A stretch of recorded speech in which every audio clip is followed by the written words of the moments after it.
Hello, neighbor. Oh my God, it's been almost another month since the last episode. It's actually been health challenge after health challenge, but thank God we get this chance to do the story. Yes, I am continuing what we've been doing. So please, if this is your first time joining us, please go binge on the episodes before this one. I promise they're worth it. They are so worth it. All right, today, because of the amount of time it's been since the last episode and today, and there's so much happening in the world right now, so I'm just going to talk a little before we dive into the story. Please just bear a little with me.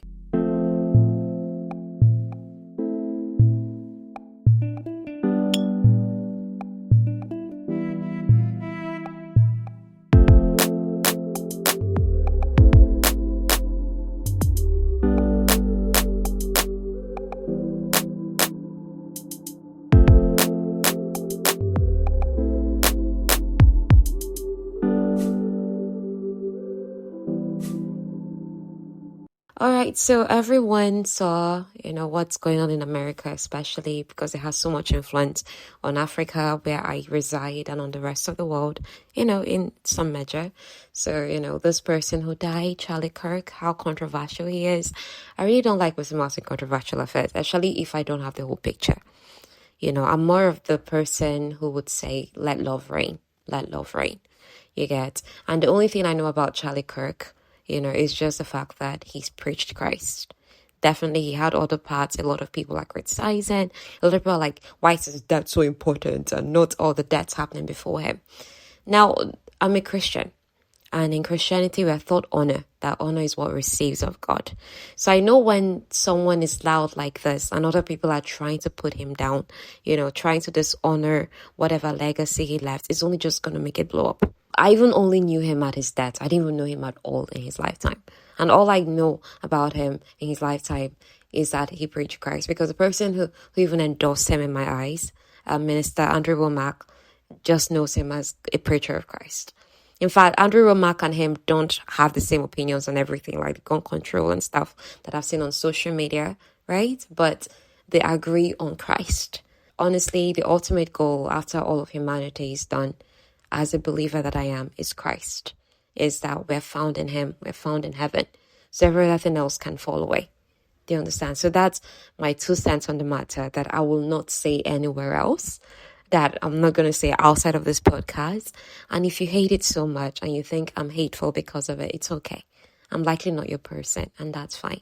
I just hope you find love in your heart one day. Love is the most coherent energy, not hate, not anger, not all the things in the world. So I really just had to say that. A lot of authors were put on the blacklist by some people who are well-meaning in quotes, but obviously we know that in times like this, there's so much strife and hate. So author Penn, who is the author of this book that I'm telling on this podcast right now, she was also blacklisted, sort of. And I just find that hilarious because I'm like, why are you blacklisted? Now, many of these authors I read, funny enough, they are pro-gay, pro-transgender and all those things that I'm not. I don't hate those people. I love transgender. I love gay, people. I love them as people. However, those things they're standing for, I think something is not right with them. That it's an influence. But hey, that's a story for another day. I'm not any of those things, but I love the people. So I'm just going to keep loving them until Christ's love shines on their hearts, however long that may take or not. Do you understand?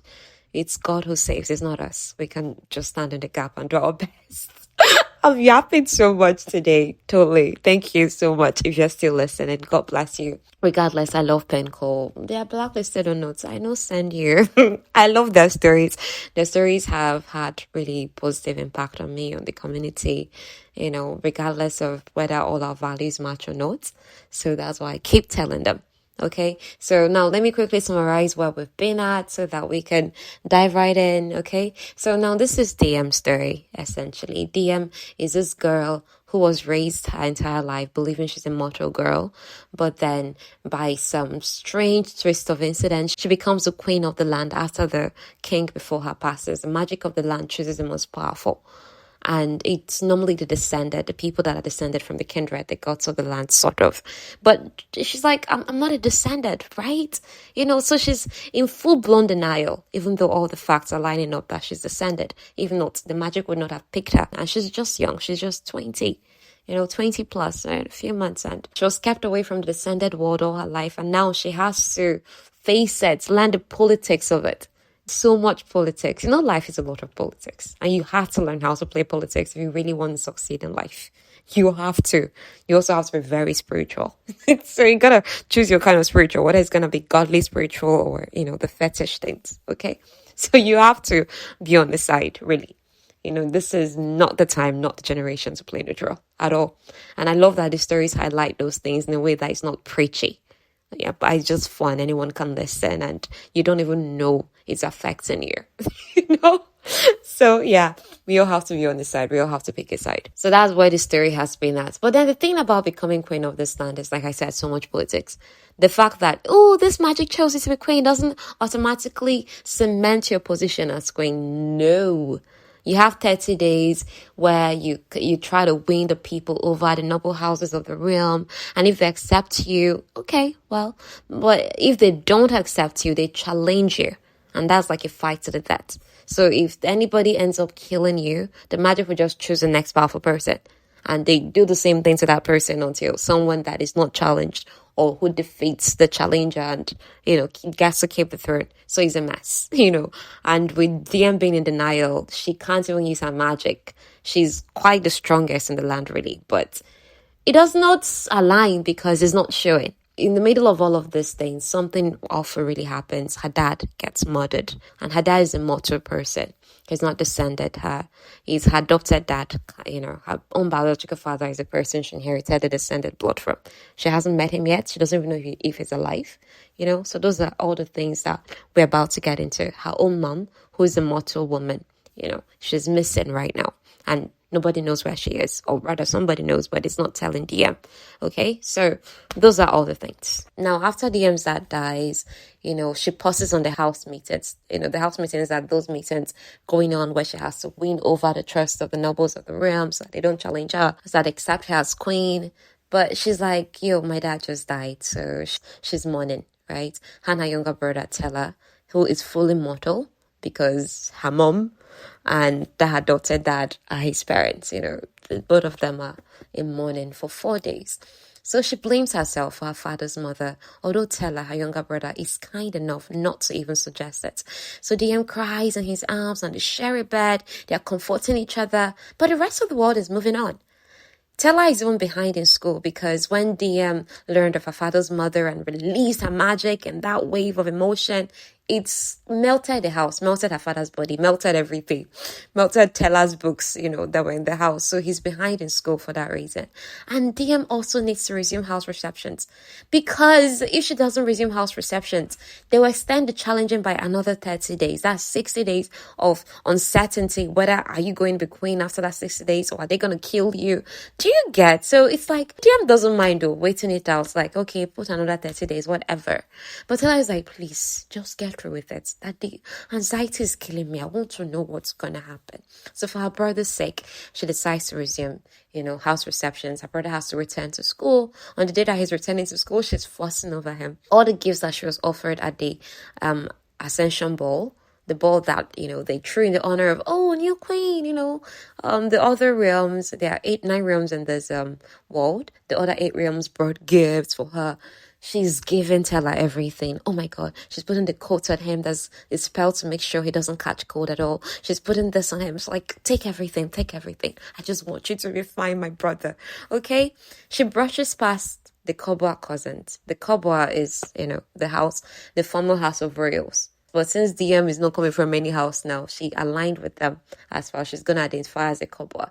Kobwa family people are still in the palace. You get, and she has quite a few friends among them. So they're all concerned about her, but the few of them that are her close friends, about 4 or 5 of them. But she brushes past them, ignores them. She's just for her brother right now because she doesn't even know if she can trust any of you at this point because she's just known them like, what? Barely 2 weeks or so. She asks Soray. Soray is her magical grieving pet, She asks him to watch Tella to school. That I say sorry is a pet does not mean that sorry is, one tiny pet. No, sorry is like a mix of dragon, eagle, what else? Dragon head, lion body. Yes, then eagle wings. Exactly. That's sorry.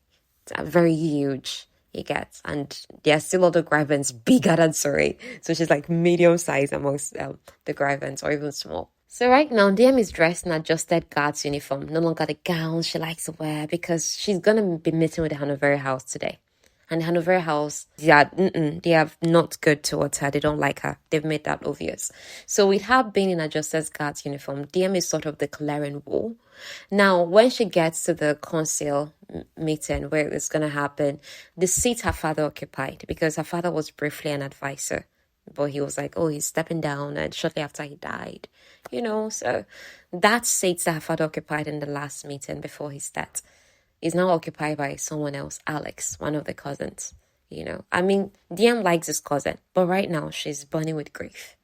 So it's making her like, Luther, you brought Alex into this meeting as, representative general of the army or something, and I told you I don't want her here. Do you understand? You're just so happy to replace my dad quickly.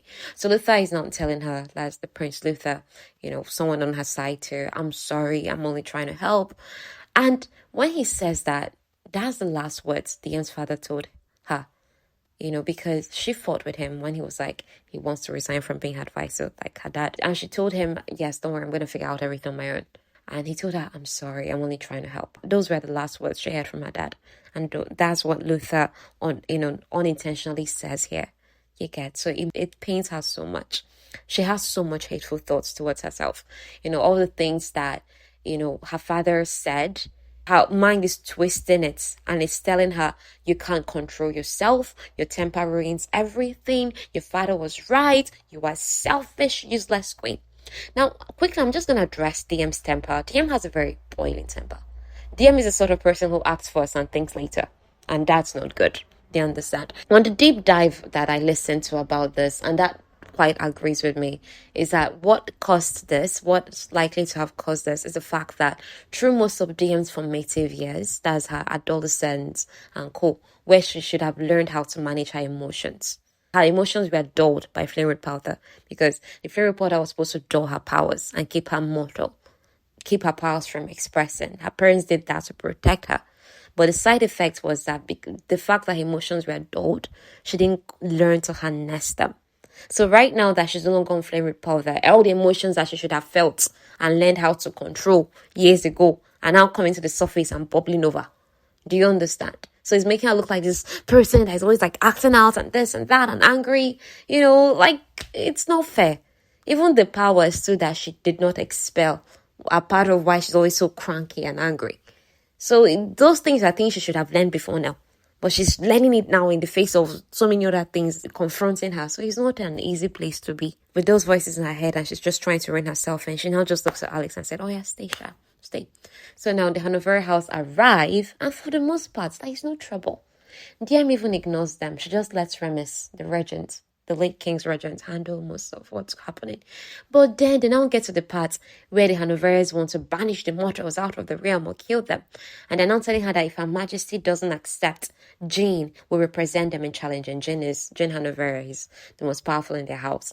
So Diem now gives this bored look and glances away. It's Alex that now tells Ileana. Ileana is also in the military and part of the Hanover house, Luther's ex, all those things. And so Alex now tells Ileana, who she's friendly with too, openly friendly. It's not like she's concealing it and trying to be, Alex is someone that is fair. She respects Diem, and Ileana is also someone she respects too.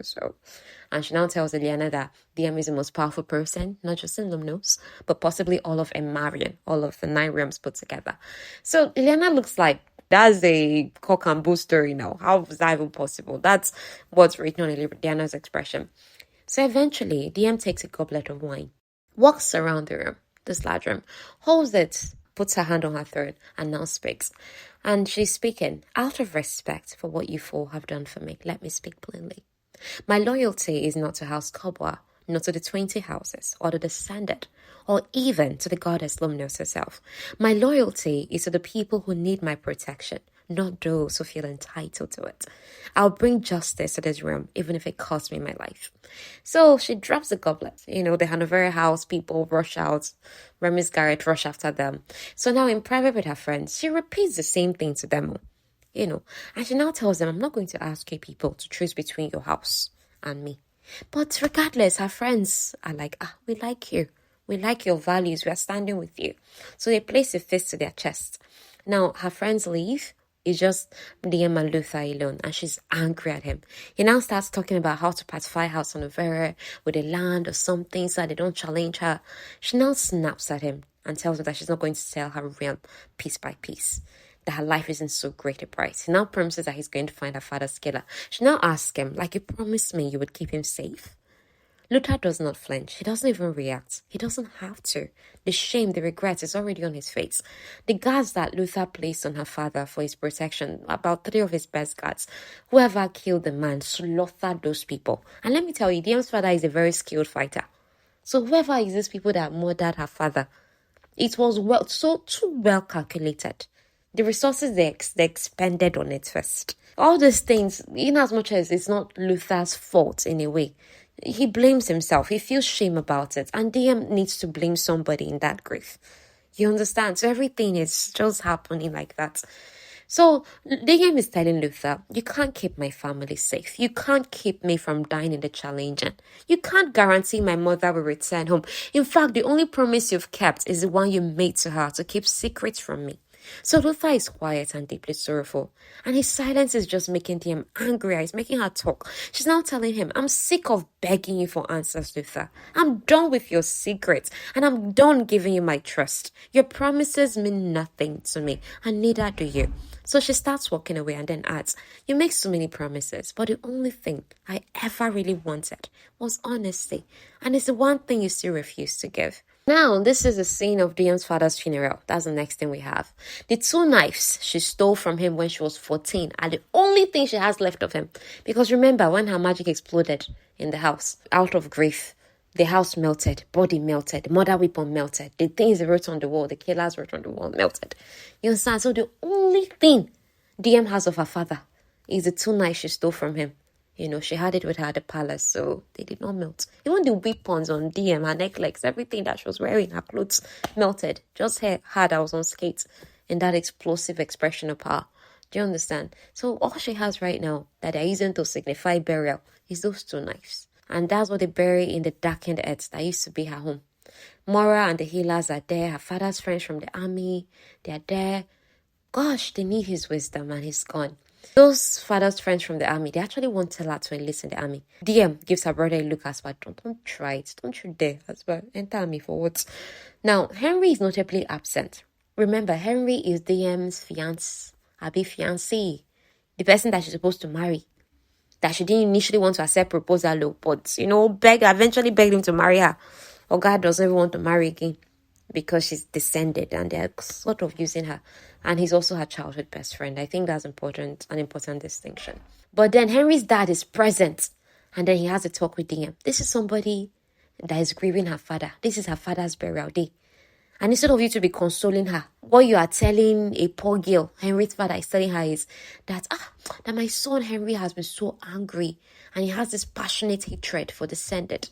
That I'm hoping that his love for you, Diem, is going to set him on the right track. So Diem should go and start chasing after Henri, up and down. Even with the grief she's dealing with. Her life is potentially on the line. You don't understand any of those things. Your own needs to come and pack more on her head. Hi, some people sure. So Diem, right now, she's feeling a crushing guilt that I feel like I'm losing myself. So how is it I can save another person with everything on my plate right now? She doesn't say any of those things to him. Later, in the same funeral, Diem has a conversation with Lana, that healer girl that is also part of the Guardians. In Diem's conversation with Lana, Diem is now telling Lana that she failed her first, and Lana seems to agree with Diem that the Guardians' methods are not right. Both of them join the Guardians to try to better, their realm, but then the Guardians are too violent. They don't care about innocent people on the line. Innocent descended. In the Guardians' head, no descendant is innocent. The children, everybody deserves to die. They understand, and they're like, Abba, is that not too extreme? Do you understand? Now, the couple cousins in attendance, they are wearing black clothes. Yes, the couple cousins, actual descended people. Diem's friends came for her father's funeral. In as much as they knew many mortals would be there. They descended, they wear sparkly clothes to their funeral, but mortals wear black. And the copper cousins are wearing black to honor that. You understand? That's so nice. Now, Henry arrives late to the funeral, and he arrives with Vance. Vance of the Guardians, the one that is always instigating Henry to do more violence. And Vance doesn't even hide his suspicion of her. So Diem runs to Henry, runs. My girl. He kisses her, deepens it. Diem is startled, like, why is he kissing me? This is her fiancé, but it's feeling weird. Fate would have it. As she pulls away from Henry, the person's eyes that she jams, standing behind Henry, some distance away, is Luther. And Luther looks so hot. It's even Taran, Luther's cousin, that turns Luther's gaze away. Last one, no look, my brother. So Henry is surprisingly defending Diem from Vance. But at the same time, Henry now turns on like, that flame powder I asked now, did you get some? Now that it's come out that it was a flame powder that dodged your power for years, it was powerful, we can use it against the descendant. Did you get some? That's what he's asking her at her father's funeral. Yes, she knows right now that she's a resource, she's a tool. It means to an end while she's still alive before the challenging. But even though she knows all these things, she still wants to hold on to Henry and says that, I don't have that, but I can help you in another way. That meets me tomorrow at this spot that we both know. So now, the following mornings before her father died, when Luther would bring breakfast for Diem, they would have this playful teasing. They would swap stories about their lives. They will have this prolonged looks and private smiles. Now, their mornings are mechanical. She'll just listen to him give reports. And he'll study her with his all-seeing stare. She's just mechanical towards him and her descended friends. You get. Henry even thinks that she's on the side of descended. That why did some of them come for your father's funeral? And the truth is, Diem never really had much friends because she didn't really blend with them. And in as much as she's not exactly blending with the descended, it's like she gets along better with descended. Do you understand? So that's making Henry suspicious. Why is it that it's those people that he went to go and jail with, our oppressors? Do you get that kind of thing? So now Diem has trainings with Taran. The trainings are supposed to prepare her for the challenging. But they're not going well. Because challenging is just a magic-only tournament. You get. But Diem cannot summon any magic deliberately. It's actually 3 people that are supposed to be training Diem. Taran, Alex, and Luther. But Alex and Luther are busy right now. So it's just Taran that is training her. He goads her, tries to get a rise out of her. Nothing is coming out. She knows he's worried about her, that he's not picking on her. She knows this, that that. So they end up fighting physically as per weapons and hand-to-hand combat. And they're both good fighters. But that will not save her when she comes against a descendant with magic. Do you understand? Another scene right now, she told Henry to meet her later in the day at the spot. So she had met him later and told them that, that boat canal, that people want to use the boat to do something. Now, I'm going to allow you people to get there. But my condition is that I'm going to cover you in hood so that you will not see the way. I don't want you people to come here on your own.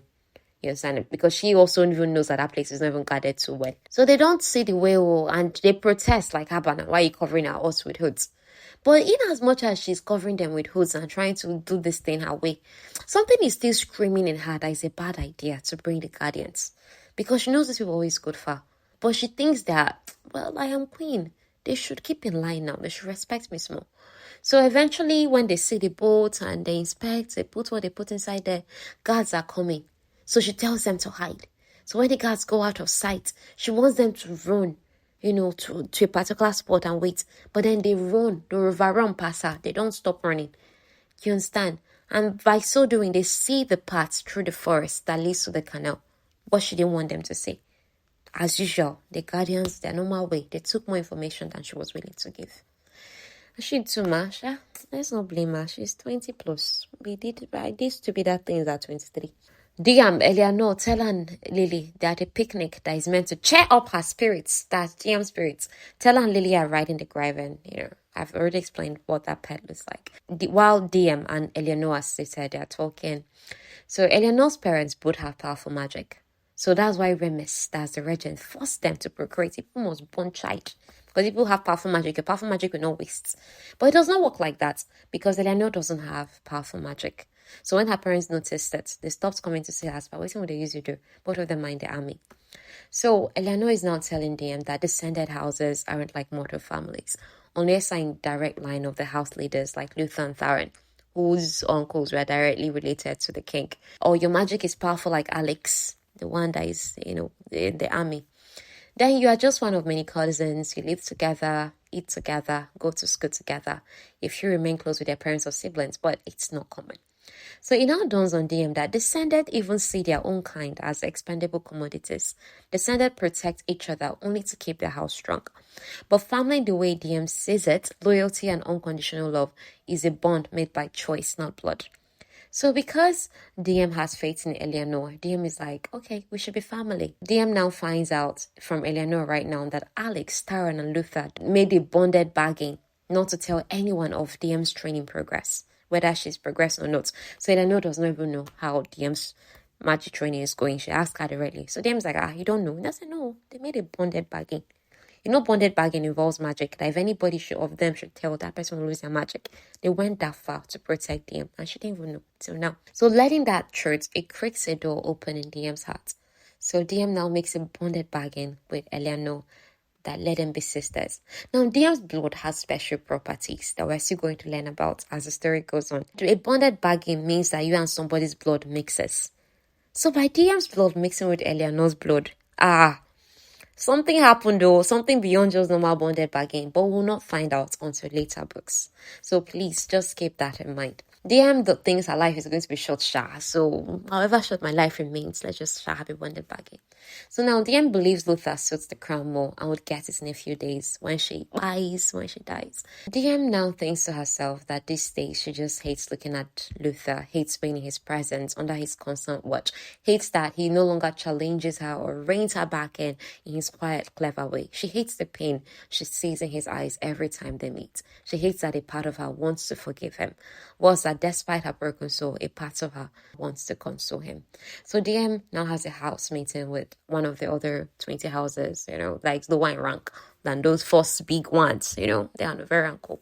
So she discovers that Lily is actually betrothed to the son of this house. Diem is like, no, Lily is not going to marry anyone that you would give her. Lily is going to marry someone she wants to. So her and Luther actually stand on this against Remix, that's the regent, and the rest of the house of Koba. So Remix now says, I'm the head of this house. I will decide. Diem looks at him like, are you? The way she tilts her head and crosses her arms. You're not the oldest. You're not the most powerful. You're not even the highest ranking. She just gives him this slow, unimpressed once over. Remix now snaps and tells her that she's going to be dead without Koba house. Diem is like, Koba house begged me to be part of them. That if you think I'm so dispensable, you, Remis, that the crown is going to pick someone else that likes you even less than I do. And you're being soup. Do you understand? To protect Diem from his dad, Luther now draws the sword of Koba. He's always carrying it. It has his jeweled handle. Luther tells his father, Remis, that being family did not stop Remis in the past from spilling blood. So Remis now tells both of them that he knows more than they think. That those dungeons that they train in, they're so poorly guarded. Practically anyone can slip in and hide in the shadows. That if only we had a high general with a more vigilant eye for security. This is a Baba Luther. As far you think you're protecting her, you think I don't know what you've been up to? So he now adds at the end that as Remis, maybe then the queen's father will still be alive. As far you don't know what you're doing, Luther. Like it hits home, not just too close. It destroys Luther. It enrages Diem. Luther feeling weak, like, wait till I even do self. He now hands Diem over to Taran's protection. He's leaving.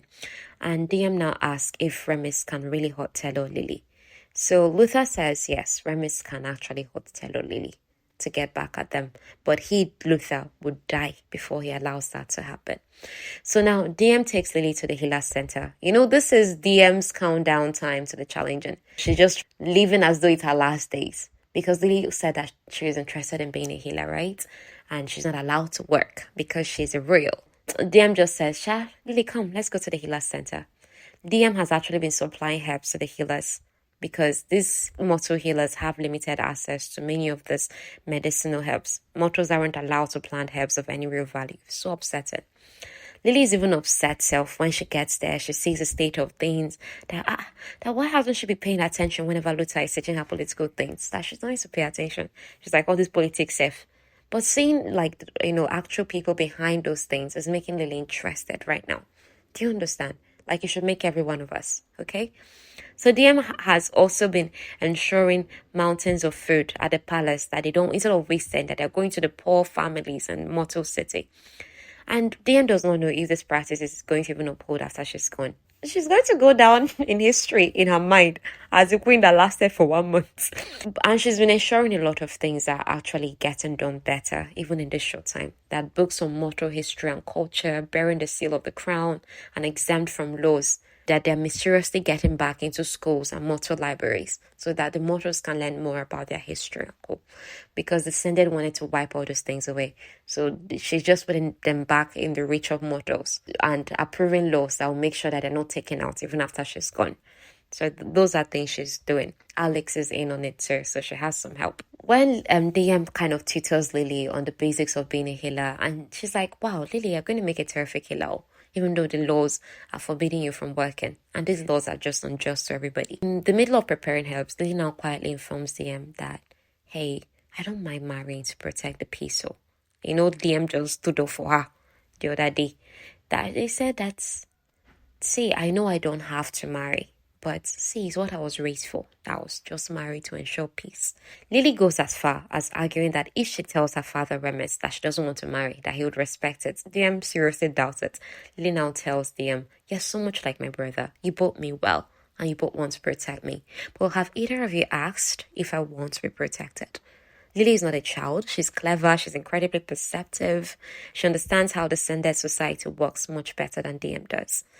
So Diem now tells her, I will never condemn you for anything you freely choose, Lily. I only ask that you give yourself time to discover who you're meant to be. 1 month ago, I was a poor, unknown mortal healer, and now I am queen. And perhaps next month, no one can predict what the gods have in store. Remember, most descended people don't say the gods. They say the kindred. You understand? So that's just something.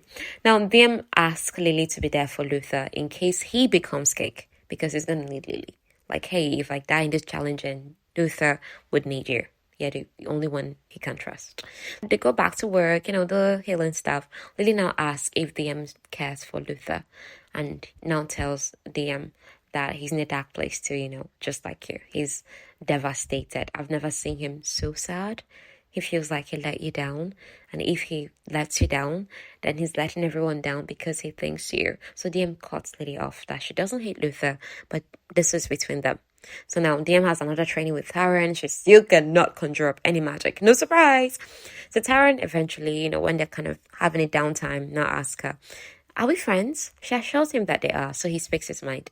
So when are you and Luther going to just, get together and already, put each other out of your misery? She chokes like, Taran, how can you be so blunt about something like that? So Taran is still joking and telling Diem, the Senate men are bigger than mortal men, in every way. Come on. That one night with Lou, you'd forget that mortal's name. You would even forget your own name. So Luther is the best man Taran knows, who's never put himself first. And Taran accidentally slips out about the mortal children that Luther has been saving. And then Diem is like, don't worry, it's okay, I already know. So Taran is relieved, as this means that Diem means something to him, if Luther can tell you this.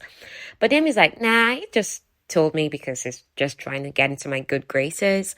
And when she says that, she regrets it because she kind of feels that's not true. So Taran tells Diem that Luther will support her marriage to Henri, if that's what she really wants. And when he dies, Luther is going to hold you while you mourn, even if it takes you centuries to move on. And kindred forbid. See? Kindred forbid, not God forbid. If you have children with that man, Luther will be there for them too, as the best uncle they've ever had. And when their mortal father is gone, Luther will step up and love them as if they were his own. So a sharp burning hits Diem's eyes. She squeezes her eyes shut. So Taran keeps telling her Luther is going to stand by your side and he will love you for every single day of it. And he won't say a word. He will spend his entire miserable life protecting your happiness, hoping that someday you finally see him. Not Luther the prince or the high general or the advisor, but him. So Diem gets mad. Like, Taran, you have no right to tell me any of this.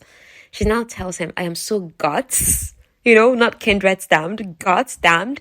Sick and tired of hearing the opinions of every person in the realm on who I should and shouldn't marry. She doesn't want to hear his side, telling him he doesn't know her. He fires back that he thought he did, but he doesn't. So bitterly, she's like, yeah, well, it's your lucky week, as I'm going to be dead in 3 days. Yeah, they're just 3 days away from the challenging, and then you can finally move on. Oh, the hearts. The hearts. Okay, people. Now, this is the last meeting with the houses. There's so much whispering. Alex is tense. Luther is absent. Amon waylays Diem, but she's not in the mood. So Amon seizes her hand in anger, and Taran takes it off.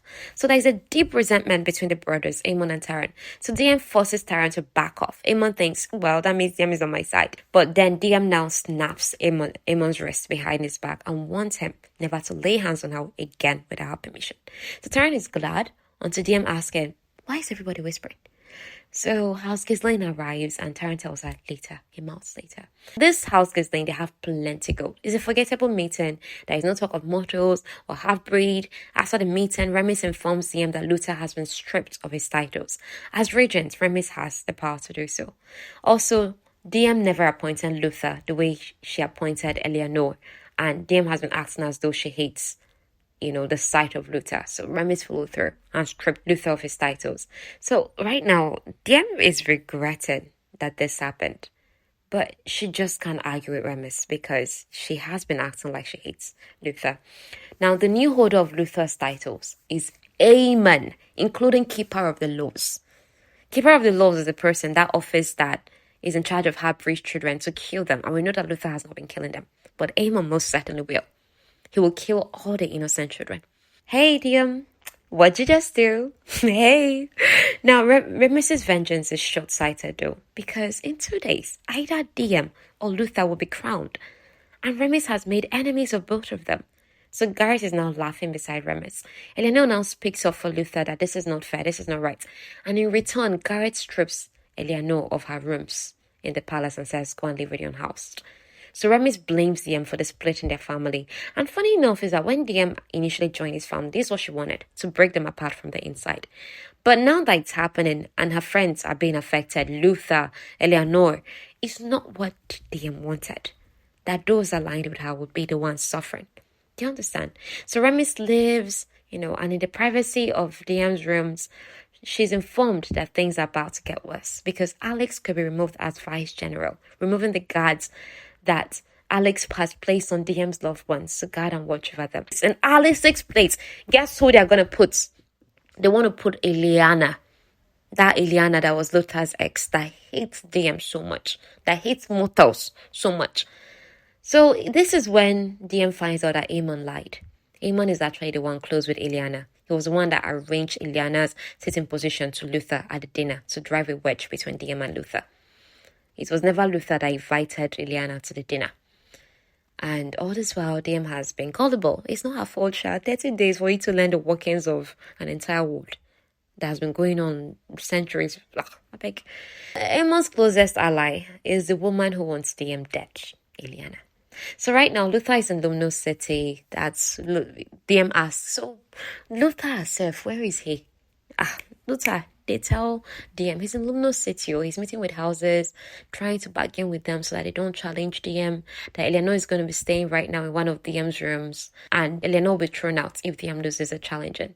So Tella now tells Diem, you have to win or else. She knows. She now tells him by the flame stellar, do you think I don't spend every goddamn second of every goddamn day thinking about how many people will suffer if I fail, when failure is the only thing I seem to be capable of doing? She is hysterical. Tella flinches. He staggers back a step. She flees for her own personal rooms and she's pacing frantically. What's going to happen if I fail? To Teller, to Lily, to all the people she's trying to protect. Would the mortals be kicked out of the realm? Would Henri throw his life away on his suicide guardian's mission? Would my couple of friends be forever ruined for the crime of 30 days of loyalty to me? She sees a compass from Maris, one of the realms, that gifted her a gift. And this compass is supposed to lead Diem to her heart's desire. And that compass is pointing towards Mortar City. So Diem dresses in a warm cloak from Montheos, mounts on Sarai. I think I keep saying her name wrong, Sarai. And then they start flying. That's the grieving. Sarai magically knows where Diem is heading. At first, Diem thinks she's being taken to Henry's house. because she hasn't seen him since she showed him the canal. She doesn't want to see him yet. Thankfully, Sarai flies past Henry's house. Oof, relief. Off in the distance, the island looms. There's a Coral island, and it's calling to Diem. He's beckoning to her like a siren song. Come, daughter of the forgotten. Thankfully, before Diem can react, Sarai brings her to the blackened earth where her family home used to be, where they just held her father's funeral some time ago. Luther's sword is there, like he buried his sword in the earth there. It now makes her concerned for him and why he left his family heirloom there. Eventually, she figures what she wants most is to return to how her family used to be. She starts sobbing. She sobs for everything that will be lost by her failure. She sobs until dark and tells her father she's sorry she failed him, that she's been looking for light. So Tella's voice comes up behind Diem, that why are you looking when you can make light with your fancy descendant magic? She claims she's been fighting for weeks. Tella tells her, you've certainly been swinging your fist around everywhere you go, but you haven't been fighting. You're going through the motions and beating your time until someone takes pity on you and strikes a killing blow. You've lost that spirit that makes you. So Tella wraps his hands around her shoulders and reminds her of their father's most important lesson. Survive first, mind the consequences later. She admits she's scared and wonders if their father was ever scared before going into battle. So Tella reminds her, he threw up on himself before the first battle and had to roll in the mud to hide the smell. So the first battle he led as commander was their father's worst, because he bore the lives of every death on his shoulders, like every death of the soldiers, right? So Diem doesn't fear dying, but the people she would let down if she dies. So for that reason, she tells him, I'm going to try to fight. Tella tells her, no, fight, Dee. Fight with that fire I know you have in here. Fight like you're pissed off. They dare to even consider opposing you. He touches his forehead to hers. He now tells her, fight like a goddamn belater. Flames flickers to life. She's always fought for the right reasons. And with encouragement for Tella, the fire just roars. It cleanses her doubts, although the guilt would always remain. The next scene, she's back at the palace. So Diem, she adorns herself in this strapless, dark shimmering gown, 4-line cape, insane amount of jewelry. It's heavy on her. This is Eleanor's idea. Eleanor is like, feel what it means to be queen. All her found family are there. Tyrion, Alex, Eleanor, Lily, of course, her brother Teller, except Luther. Luther is not there. Right now, she's just going to have a small dinner with them. They're going to eat. Tomorrow, she's going to fight. But first, they're like, she must show them her magic. So they bring her to the dungeon where Luther is waiting. He bows from the waist down, the waist up. Yeah, the waist up. He's too formal and distant. So she leans close and sets her hand on his chest. She now asks him, the scars you have, they're from your dad, right? But why? He can't answer. Why can't he answer? Because it just dawns on her, we have an audience. People are staring at us. Everybody's at the back. And all the others suddenly start making noise as though they've not been quiet and watching Diem and Luther. You understand? So he tells her that he's sick of keeping secrets, that he revealed all his secrets to her after challenging. She has hers too, that she wants to tell him, the canal, bringing the guardians and stuff. The canal is how all the Kobwa sneak their lovers in without being spotted. The bloodlock, though, has shifted to Diem's family line and put a significant dent in all the cousins' love lives. Not all of them. That's what Diem is thinking. Because, now, when Tella used to come to see Lily, Luther passes a letter from Henri to Diem. She just thinks to herself that, I've actually let this thing between me and Henri carry on for so long that I actually have to see him. But one thing she wants to know is how he's been keeping off. That's how Luther has been keeping off other houses from challenging her.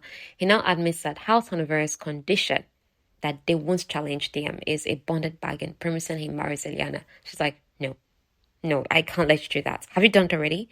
He tells her that he has until sundown. He tells her that, see, I promised you that I'm not going to let you die in challenging. And although you've lost your faith in my promises, she tells him, no, I've not. I believe in your promises. I spoke in anger, and I'm so sorry. I can't have you sign away your life to that witch.